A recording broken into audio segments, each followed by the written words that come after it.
is 3 a.m. in New York, 8 in Abuja, and 4 on a Wednesday afternoon here in Seoul. I'm Moon Gun-young. You're watching Arirang Korea's only global network. Now, we begin with the search for the missing from the Sewol-ho ferry disaster almost a month ago. The number of missing now stands at 23 as rescue workers have recovered 5 more bodies today. Meanwhile, the investigation continues here in the capital, Seoul, not only into the shadowy family network that owned the ferry, but also into the government's heavily criticized first response to the sinking. Arirang News Kwon So-a has the latest developments.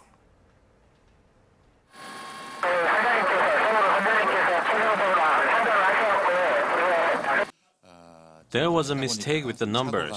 The rescue operation is being carried out simultaneously by private and public authorities, so we are prone to making mistakes. The authorities' handling of the Sewol-ho ferry disaster since the moment the boat started to experience problems until now has been harshly criticized. Nearly a month after that fateful day, and state auditors have begun a special investigation into the government's neglection of its duties. The Board of Audit and Inspection has deployed a 50-man team to inspect ministries and government agencies held responsible for not being able to respond effectively to the accident. This includes the Ministry of Oceans and Fisheries, the Coast Guard, as well as shipping associations related to the sunken ferry. Auditors will focus on whether the government's response was appropriate and if rescue operations progress strategically. The construction, management, and operational procedures of passenger ships will also be scrutinized. The audit team will also look into how the government is supervising safety measures. Meanwhile, prosecutors are looking into putting more pressure on Yoo Dae-gyun, the first son of the practical owner of the Sewol-ho ferry, Yoo Byung-an. They put him on their Class A most wanted list on Wednesday, one day after raiding his house. There are concerns that he is attempting to flee abroad or that he's already done so. Prosecutors expect his father, Yoo Byung-an, will appear for questioning on Friday, in contrast to the actions taken by his children. Kwon So-a, Arirang News. And with the government's failure to prevent the recent ferry disaster in the front of her mind, President Park Geun-hye has reiterated the need for sweeping reforms in public service. The president, speaking at the National Academy of Sciences on this Wednesday, said that materialism and opportunism are threatening national unity and trust. President Park then vowed to reform the public sector so that every member of society does his or her best and acts responsibly. The Korean leader is soon expected to make a public apology to the Korean people for the latest Sewol-ho ferry tragedy.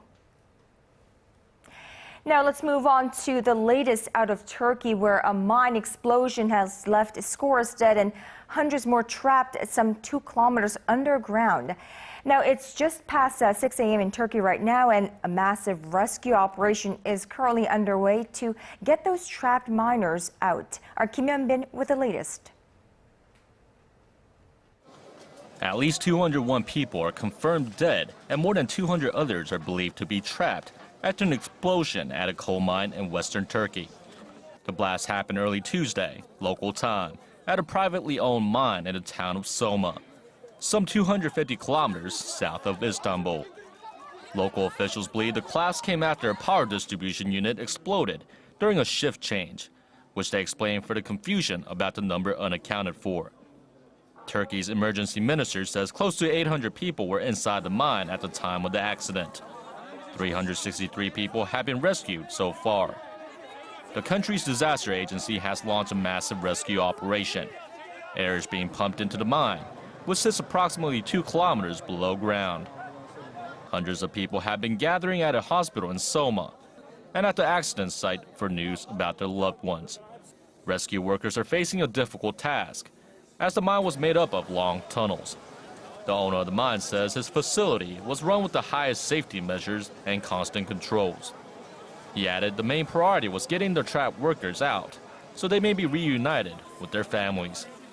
The disaster is poised to be the worst mining disaster in Turkey since 1992, when 263 miners lost their lives in a gas explosion. Mining accidents are common in Turkey due to poor safety conditions. Kim Hyun-bin, Arirang News.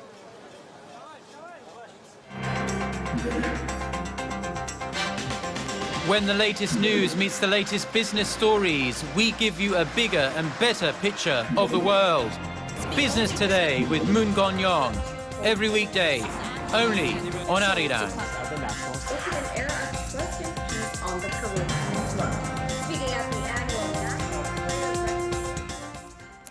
Threats and insults are flying back and forth between the two Koreas. North Korea threatened to wipe out the South Korean government Tuesday, a day after a South Korean official said the North must disappear soon. Arirang News Hwang Sung-hee shows us where inter-Korean relations might be headed. The recent spate of verbal attacks between the two Koreas is eroding hopes of an improvement in inter-Korean ties. The latest barb was North Korea's threat to wipe out the South Korean government. So what sparked such fury?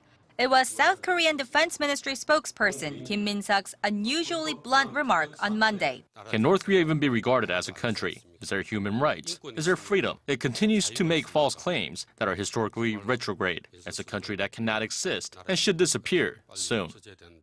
North Korea's powerful National Defense Commission said Tuesday the comments mirrored South Korea's ambitions for reunification based on the South absorbing the North.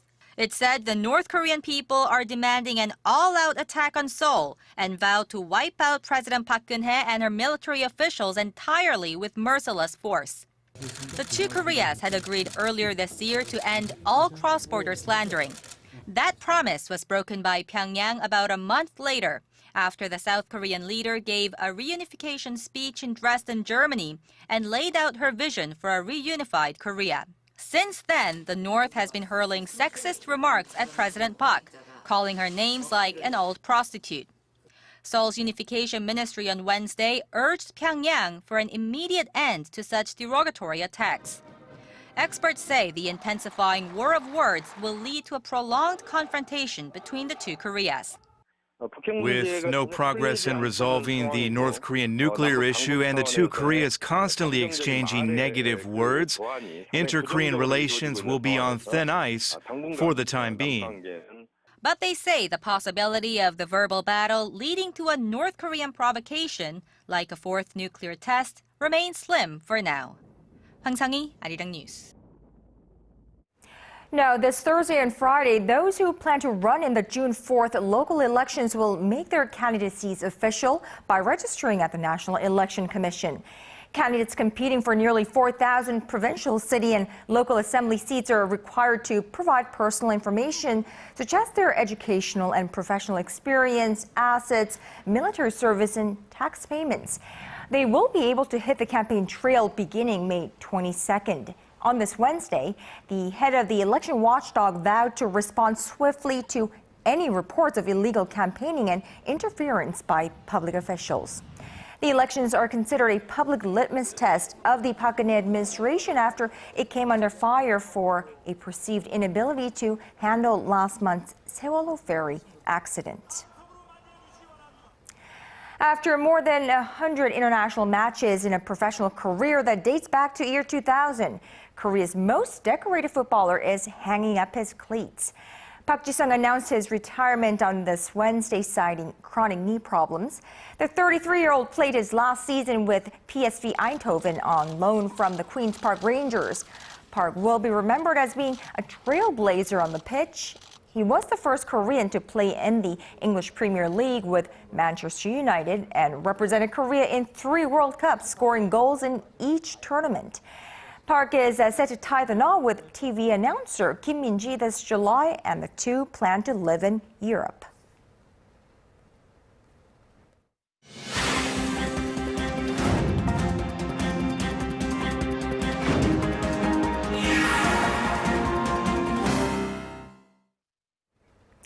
Korea's labor market continues to show signs of steady improvement. The number of people who found jobs last month jumped by almost 600,000, although the effects of the Sewol-ho Ferry tragedy promise to slow any momentum in this month's figures. Arirang News Hwang Ji-hye has more. The Korean economy added more than 580,000 jobs in April from a year earlier, bringing the number of employed in the nation to over 25 million. It marks 2 straight months of slowing job growth, but Statistics Korea says the figure still points to an improvement in the nation's labor market. The agency said greater than expected jobs were generated in the first 2 months of this year because of a rise in consumption prompted by the Lunar New Year holiday. The number of new jobs last month is also much more than the average number of jobs added each month last year, which was below 400,000. Some of the major job-creating sectors last month were related to the retail and health and social welfare industries. The jobless rate for those aged 15 to 29 stood at 10% in April, up 0.1 percentage points from March. The agency points out that the impact of last month's sunken ferry disaster was not reflected in the data and that it's expected to have a negative impact on the job growth this month. The government has cautioned that slowing consumer spending caused by the disaster could hurt the nation's economic recovery. Hwang Ji-hye, Arirang News. The business performance of Korea's top 500 companies worsened last year. Local market researcher CEO Score said Wednesday that the sales of the companies rose by an average of 1.6% in 2013, down from a 7% increase in 2012. Now, the combined net profits of the companies dropped 12% in 2013. Most companies reported a profit fall last year, except for those in the IT industry, which posted an average profit gain of nearly 25%. Meanwhile, sales were concentrated around 5 of the nation's major conglomerates, which accounts for 91 companies among the 500, and they took away 41% of the total sales profits. Now moving on to Samsung and the hospitalization of its chairman Lee Gun-hee, it has had a noticeable impact on the equity values of listed Samsung Group affiliates, but maybe not so in the way you think. Well, financial watchers say the total Samsung equities owned by the 72-year-old chairman have gone up some $450 million since Lee fell ill last weekend to nearly $11 billion. Samsung Electronics equities owned by Lee's wife and his son Lee Jae-yong, who is the vice chairman of the electronics giant, have increased by over $120 million. And analysts are attributing the increase to expectations Samsung share dividends may increase to stabilize the company if there is a shift in its leadership. Staying with Samsung, it has apologized to former workers of its chip production facilities who have suffered health problems as a result of their jobs. Now, Kwon Oh-hyun, the CEO of the tech giant, apologized Wednesday and promised compensation for the victims and their families. Kwon said a number of workers at Samsung production plants had developed leukemia and other incurable diseases that, in some cases, of course, led to their death. A dispute between the company and former workers has been ongoing since a former employee died of leukemia in 2007. Family members attribute their exposure to chemicals at these factories as the cause of those diseases, and Kwon's apology is the first formal one coming from the company. Now, let's shift our focus to something else, the Korean wave. It's not limited to the film, music, and entertainment industries. It's also helping Korean food make a splash on the world stage. An exhibition is currently running in Seoul to help local food firms find international buyers, and our Connie Kim was there. Helped by the popularity of the Korean wave, exports of Korean food have been on the rise. And it's also local foods that are actively seeking to reach out globally. Hosted by the Korea Trade Investment Promotion Agency, the annual Seoul Food Exhibition set ground for small and mid-sized Korean food companies to target international buyers. Seoul Food Exhibition will be an opportunity for food all across the world to be introduced to different countries, including Korean foods. It will be a good opportunity for small companies to promote their brands outside the country, especially since it's being impacted by the Korean wave. The event allowed visitors to experience and taste a wide range of foods firsthand. It was impressive to see vinegar and soybean paste made in pottery. I hope traditional food can spread through the Korean wave. This year, a variety of dry food products, such as dehydrated seaweed, fruits, and powdered makgeolli, or rice liquor, won over visitors for its convenience and long shelf life. For example, these small dried pieces of kimchi can instantly create kimchi stew when dropped in boiling water. Visitors say it tastes just as good as fresh prepared stew and would easily appeal to foreigners. Kotra also invited a record number of companies from 43 different countries to promote their local foods in Korea. For the first time when we are here, we know that the Korean people eat healthy, and that's why we are here, because our products are 100% natural. The company says the exhibition has laid a stepping stone for it to also establish a presence in the local market and introduce its crafted wines and organic jams to trend-sensitive Koreans. With the aim to promote local food, small and mid-sized food companies in and out of Korea plan to target a larger customer base through the exhibition, which runs until Friday at Kintex, north of Seoul. Connie Kim, Arirang News.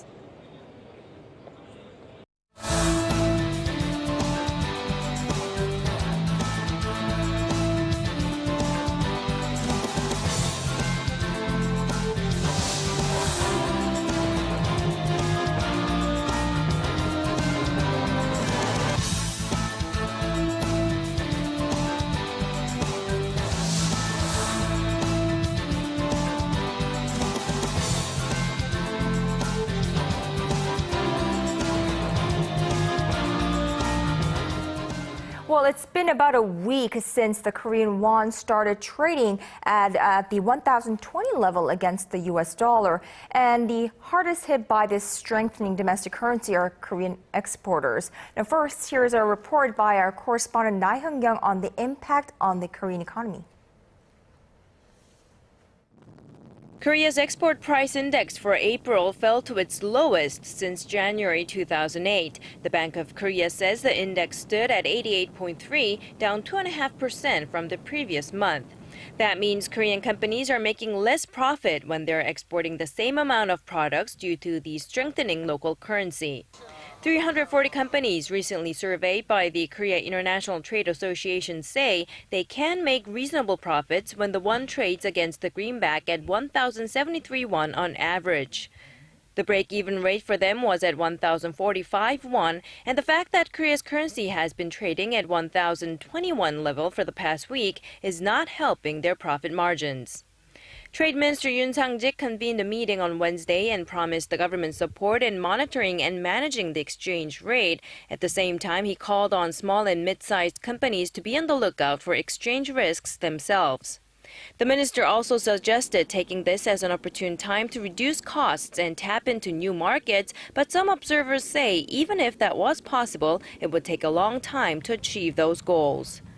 The Korea Trade Investment Promotion Agency says trade conditions will be better in the latter half of the year, but not because of a weak Korean won, but because Korea's exports to China will likely improve. Na Hyung-kyung, Arirang News. And also impacting the profitability of the nation's exporters as well as the domestic economy is the won-to-yen exchange rate. The rate has been unsettling in recent days, but it seems to have stabilized today more or less, rising above the significant 1,000 mark in the foreign exchange market this Wednesday. The local currency was quoted at 1,006.5 against the Japanese yen, dropping in value from Tuesday's onshore close at 999.4. For an in-depth discussion, our regular contributor, Dr. Kim Byung-ju, joins us live in the studio. Good afternoon to you, Dr. Kim. Good afternoon. So yesterday we saw Korea's foreign exchange market showing signs of a nervousness a little bit with the falling yen. Now, how far has the value come down? Yeah, yesterday it was 998.4 or 999, depending on how you see it. The falling value of yen as compared to Korean won is making a lot of people nervous in the Korean business community for sure. And so let's get the right sense about how fast this fall has been. Let's bring up the graph that we have prepared here. This is a 2-month trend, what's been happening for the past 2 months. And that that's the fall that you see on the screen. And that is, the magnitude is about, let's say, about 6% in about 6 weeks period of time. So depending on how you see it, it's rather significant. And as you mentioned, below 1,001 per 100 Japanese yen is a very significant psychological barrier. And the fact that it actually broke it yesterday meant a lot yesterday. And today we saw bouncing back of value of won and value of yen indeed over 1,000 level. But we have to wait and see closely what it would be happening. But let's get a better sense about what has been happening longer term. Let's bring up next graph here, and we'll take a look at the overall one-year trend. For the one-year period of time, what we are seeing here is about 17% drop in 6 months period starting from mid-June last year, hitting the bottom. The bottom was actually, that remember, in 1 year period of time was at the end of last year, and it was lower than what we saw yesterday, 994.29. And then it rose about 5 to 6% in about a month time, and then 2 month period of about like going up and down continued, and then what we saw was what we just saw in the previous graph. So overall, the way I see it, the fall has been not as dramatic, but still, it really depends on which sector of the economy you belong to. Well, the weakening yen has been cited as a problem all across the world in recent days, and they say the yen is falling because Japan's current account surplus is shrinking. Now, then we have to wonder: is Abenomics working? I mean, if the yen is depreciating, then Abenomics obviously is in the works. However, on the other hand, if the current account surplus is shrinking, then what does that mean? Right. Probably it could also, by itself, current account surplus shrinking may indicate Abenomics is not working. Yeah, so it's very confusing, right? Indeed. For sure, what's driving yen down in comparison with won's value itself is, as you mentioned, current account surplus shrinking in Japan, and that is actually disappointing a lot of investors. Actually, they were expecting for March current account surplus to reach about 347 billion yen. But the thing is, the actual number turned out to be about half of it, 116 billion yen. So indeed, the market was quite disappointed by that, and what we saw probably was in the foreign exchange market, not as much in the stock market. I don't think foreign investors are selling Japanese stocks yet, but they were selling Japanese yen, and indeed we saw the drop of Japanese yen indeed. And what they're saying is, overall, to answer your question partly, in terms of Japanese trade, Japanese trade should do much better thanks to the perhaps working Abenomics, but it is not. So they're saying probably Abenomics is not making as much difference on the Japanese trade side. Their trade value is increasing, but trade volume is not increasing as much. So what does that mean? That means Japanese exporters are not cutting their prices as actively yet, and they're being very conservative. So indeed, on the trade side, we're not seeing the impact as much. Well, in Korea, I think more increasingly, we are seeing that the falling of the yen is really negatively impacting Korean firms. Right, especially Korean firms that are exporting to Japan. They're saying almost close to 90% of them are saying, it's hurting them. But the thing is, our key concern is how much it's hurting in the third market, overseas market, in the United States and Europe and so on. But consensus seems to be so far it's not that much. As I mentioned, Japanese exporters are being quite conservative about this, and they're not cutting their prices as much. So in the global market, it's not hurting us that much yet. Now, let's talk about another group of people, the average Koreans who like shopping on Japanese websites, for instance. Now, this falling yen must be good news for Korea's internet shoppers. Right, I suppose. Are you one of them yet? No, I'm not that tech savvy, I must admit. It is picking up.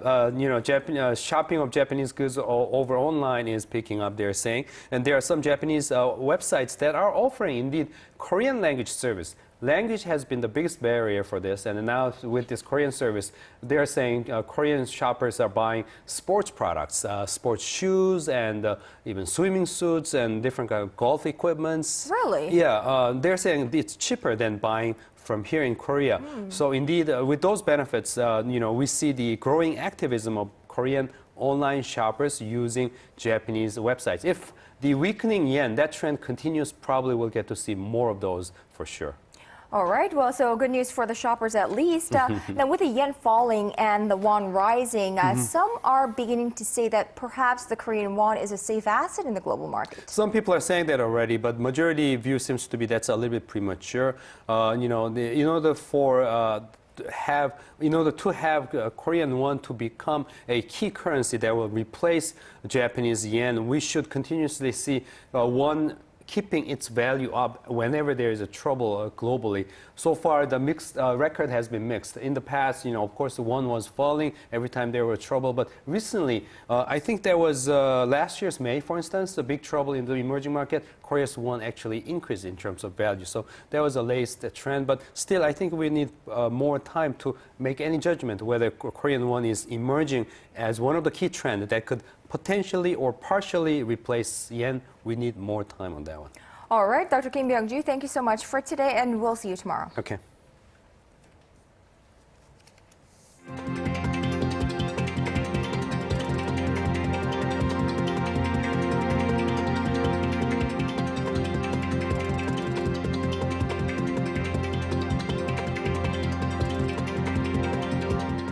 Well, that's your business today on this Wednesday. Thank you for watching. Do join us again at 6 p.m. Korea time on Early Edition at 6.